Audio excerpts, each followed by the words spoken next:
Hai teman-teman, perkenalkan kami dari kelompok 8 akan menyampaikan materi kami yang berjudul Kepemilikan Tidak Langsung dan Mutual Holding.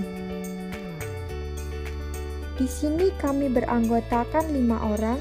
Yang pertama Ria Restiza, yang kedua ada Septirto Rizky, 3 Afilia Handayanti, 4 Elizabeth Natalia Bubu, dan yang terakhir Dia Novia.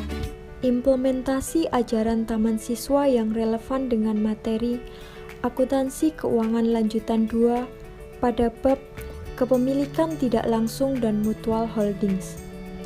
Di sini ajaran yang kami gunakan adalah tripantangan, yang mana terdapat 3 larangan yang harus dijauhi oleh pihak-pihak di perusahaan.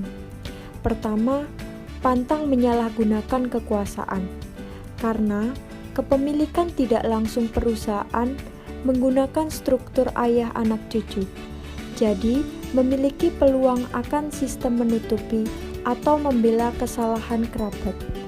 Sehingga seorang pemimpin perusahaan harus memiliki jiwa kepemimpinan yang nasional, bukan sekedar membela kelompoknya.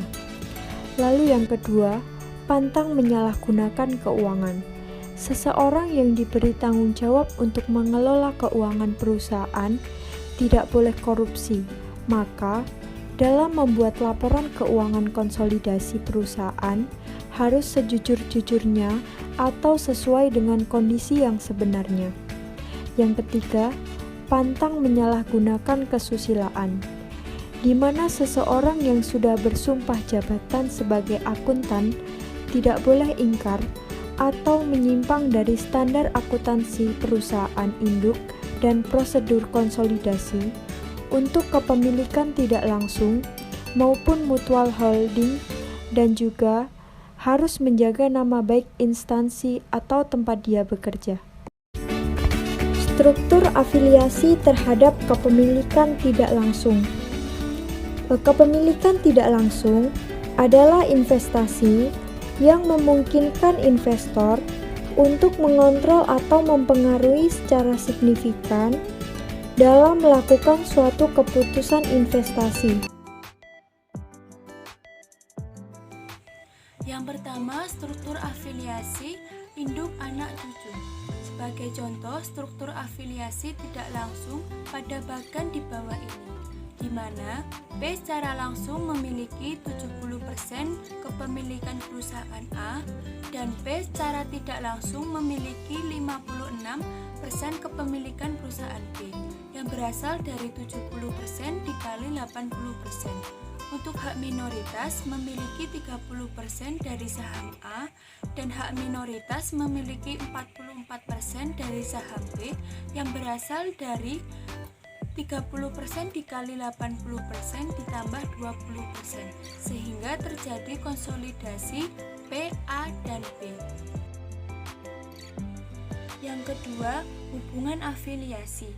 Dari bagan contoh hubungan afiliasi tersebut, maka P secara langsung memiliki 60% kepemilikan perusahaan A, B secara langsung memiliki 40% kepemilikan perusahaan B, dan B secara tidak langsung memiliki 18% kepemilikan perusahaan B yang berasal dari 60% dikali 30%.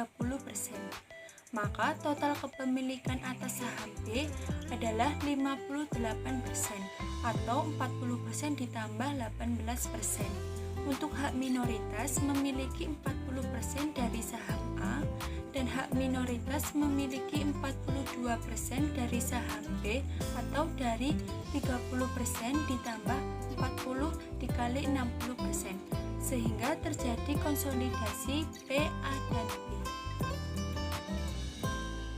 Yang selanjutnya mengenai perhitungan pendapatan bersih. Perhitungan pendapatan bersih dari perusahaan induk dan perusahaan yang dikonsolidasi untuk kondisi kepemilikan secara langsung dapat dipisahkan dengan mudah oleh referensi kepemilikan bunga pada afiliasi atau oleh pendekatan jadwal daftar. Asumsikan bahwa perusahaan P, A, dan B dari ilustrasi struktur afiliasi telah memisahkan penerimaan sebagai berikut. Untuk P sebesar $50.000, A sebesar $40.000, dan B sebesar $30.000. 1. Laba bersih perusahaan induk dan perusahaan yang dikonsolidasi dapat ditentukan melalui persentase dasar kepemilikan perusahaan induk pada pemisah penerimaan yang didapat oleh anak perusahaan. Berhubungan dengan diagram pertama, struktur afiliasi di mana P memiliki 70% saham A dan A memiliki 80% saham B. Yang pertama, laba bersih P terdiri dari $50.000 pendapatan terpisah ditambah 70% dari saham A sebesar $40.000 pendapatan terpisah ditambah 56% dari saham B sebesar $30.000 pendapatan terpisah. Jadi laba bersih P dan konsolidasi laba bersih sebesar $98.800. Lalu yang kedua, hak minoritas atas pendapatan bunga terdiri dari 30% saham A sebesar $40.000 pendapatan terpisah ditambah 44% dari saham B sebesar $30.000 pendapatan terpisah. Jadi, total hak minoritas atas pendapatan sebesar $25.200. Yang kedua, laba bersih perusahaan induk dan perusahaan yang dikonsolidasi dapat juga dihitung dengan menggunakan pendekatan daftar. Penjadwalan khususnya berguna saat perusahaan afiliasi memiliki perbedaan biaya atau nilai buku dan keuntungan yang tidak logis atau tidak dapat dipercaya. Struktur afiliasi untuk mutual holding.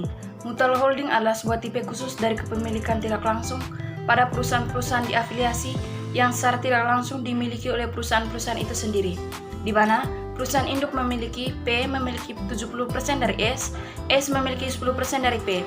Saham S memiliki entitas sendiri sebesar 30% dan P memiliki entitas sendiri sebesar 90%.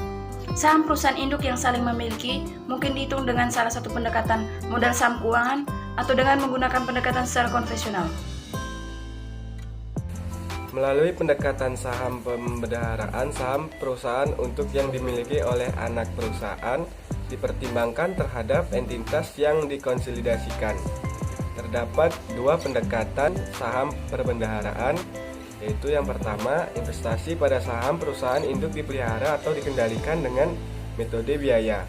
Yang kedua, biaya investasi dikurangkan dari modal atau ekuitas pemilik modal pada laporan neraca yang dikonsolidasi. Kemudian melalui pendekatan konvensional, saham perusahaan induk yang dimiliki oleh anak perusahaan dipertimbangkan berdasarkan pengembangan yang dibayarkan. Terdapat tiga pendekatan konvensional saham. Yang pertama, modal saham dan laba ditahan dipakai untuk kepemilikan saham secara bersama, tidak dimunculkan pada laporan konsolidasi. Yang kedua, modal saham dan laba ditahan perusahaan induk tidak akan dikonsolidasikan sama modal saham dan laba ditahan kecuali kalau perusahaan induk melakukan sebuah pencatatan pada buku terpisah untuk mencatat transaksi saham sesuai dengan besarnya transaksi sebenarnya. Kemudian yang ketiga, pendekatan perusahaan induk dan anak perusahaan yang saling berhubungan dan seharusnya ditentukan secara serentak.